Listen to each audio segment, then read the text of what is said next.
bela beliau. Itu kan? Kehidupan dunia ini sebentar saudaraku. Sebentar kehidupan dunia ini. Sampai kapan? Demi Allah saudaraku. Kita ini membutuhkan sekarang, laki-laki di sini yang hadir, yang mendengarkan suara saya dan ini mengikuti ceramah kita. Kita membutuhkan sekarang orang-orang mukmin yang imannya iman baja, bukan iman kerupuk. Yang kita butuh ini sekarang ikhwas sekalian dan akhwat di belakang sana yang mendengarkan saya dan mendengarkan ceramah ini. Kita butuh iman-iman baja yang kalau malam bangun dari ranjang lawan syaitan untuk sholat tahajud, bukan tidur terus menerus. Kita membutuhkan iman baja ikhwas sekalian dan akhwat sekalian yang pada saat azan ke masjid, sholat, apapun tantangannya. Pada saat musibah datang bersabar mereka. Pada saat jihad dikumandangkan mereka berjihad di jalan Allah Subhanahu Wa Taala. Memang hidupnya untuk Allah Subhanahu Wa Taala. Kita butuh iman yang seperti ini. Ya memang baja apa yang Allah perintahkan, apapun tintangannya, halangannya kita lakukan, nggak peduli dengan dunia ini, apapun orang mau katakan.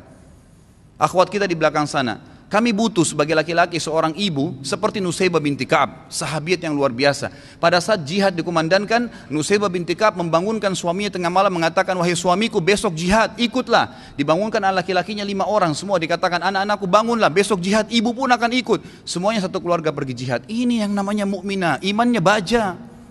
Bukan suaminya mau bangun sholat malam, sebentar mas, jangan bangun dulu. Malah kempes, dikempesin. Suaminya mau poligami, jangan, saya cemburu. Hukum Allah Subhanahu Wa Taala. Kita butuh wanita mukminah seperti Aisyah radhiyallahu anha. Waktu Nabi SAW menikah dengan Zainab, disambut oleh Aisyah dengan senyum, karena dia tahu ini hukum Allah, gitu kan? Masalahnya imannya iman baja, bukan iman kerupuk yang diketuk langsung pecah. Nah ini yang membuat umat Islam lemah, karena iman kita kendor, kempes, tidak ada apa-apa. Sedikit godaan syaitan, dibising sedikit langsung kendor. Pakai jilbab besar kemudian digoda sama temannya sedikit saja, oh kamu alim ya, ditinggalkan jilbabnya. Subhanallah. Kita butuh orang-orang mukmin dan mukminah yang hadir di majelis ilmu dengan iman baja, memang mau mempelajari hukum Allah SWT halal haram. Seperti ini Anda hadir ini iman baja namanya. Hadir di majelis ilmu sebagaimana orang-orang fasik mau berapa jam dari malam sampai subuh di diskotik, tidak rasa capek tuh. Kemarin ada ikhwah bilang sama saya, Ustadz antum gak capek dari pagi sampai malam ceramah? Saya bilang ya akhi, orang di diskotik dari malam habis isya pulang kantor, duduk nyanyi sampai kupingnya itu gendang kupingnya mungkin bisa pecah, musik dengan besar sampai subuh, minum khamr, mabuk, dia gak rasa capek tuh. Merasa oh saya tadi malam terhibur. Kenapa kita sebagai orang yang beriman tidak mengatakan saya terhibur dengan majelis ilmu, saya terhibur dengan bertemu dengan para ulama, dengan sholat malam, dengan membela agama Allah Subhanahu Wa Taala. Ini yang dibutuhkan, gitu kan? Kita butuh seorang muslimah, saudari kita yang seperti Rumaisah radhiyallahu anha, yang pada saat suaminya sedih, dia menghiburnya, anaknya mati. Suaminya sangat sayang dengan anak laki-lakinya. Pada saat meninggal dunia, kata Rumaisah radhiyallahu anha, jangan ada yang sampaikan kepada suami saya bahwasanya anak ini sudah mati, karena suami saya sangat sayang dengan dia. Waktu suaminya pamit pergi ke masjid, sholat maghrib isya, pulang habis isya, Rumaisah berdandan, pakai minyak wangi, masak masakan yang enak sekali, lalu dilayani suaminya. Begitu pulang, suaminya diajak makan, digodain, dirayu, sampai berhubungan badan. Setelah puas suaminya kenyang, biologisnya selesai, perhatikan wanita mukminah yang faham di mana dia letakkan godaannya, imannya membawa dia bagaimana untuk bisa menghilangkan kesusahan suaminya, bukan jadi beban bagi suaminya. Dia mengatakan, wahai suamiku, dengan santun nih, anaknya mati dia juga sedih sebenarnya, tapi bagaimana dia menghibur suaminya dan dia tahu ketaatan pada suaminya, ketaatan kepada Allah Azza wa Jalla. Apa yang dia bilang? Wahai suamiku, bagaimana pendapat anda kalau seandainya tetangga pernah pinjamin sesuatu, lalu saja tetangga memintanya, pemiliknya minta benda itu, apakah kita akan mengembalikan? Kata suaminya, tentu saja, itu hak orang. Kata Rumaisah dengan tenang, dengan sangat luar biasa kasih sayang sama suaminya, dia mengatakan, wahai suamiku, kalau begitu berharaplah pahala dari Allah, karena ya, Allah SWT yang menitipkan anak kita telah mengambilnya. Suaminya langsung marah mengatakan, kenapa kau tidak cerita dengan saya, wahai Rumaisah? Kau membiarkan saya memakan makanan, menikmatin tubuhmu, lalu kemudian kau memberitahukan setelah itu bahwasanya anak kita mati, gitu kan? Dengan sangat tenang. Lalu kata Rumaisah, itulah yang saya ingin lakukan untuk menghiburmu. Lalu kata suaminya, saya akan laporkan kepada Nabi SAW. Suaminya pergi ke Nabi SAW malam itu berkata, ya Rasulullah, begini yang terjadi. Nabi SAW senyum, ya, lalu berkata, apakah kalian berhubungan malam itu? Kata keduanya, iya ya Rasulullah.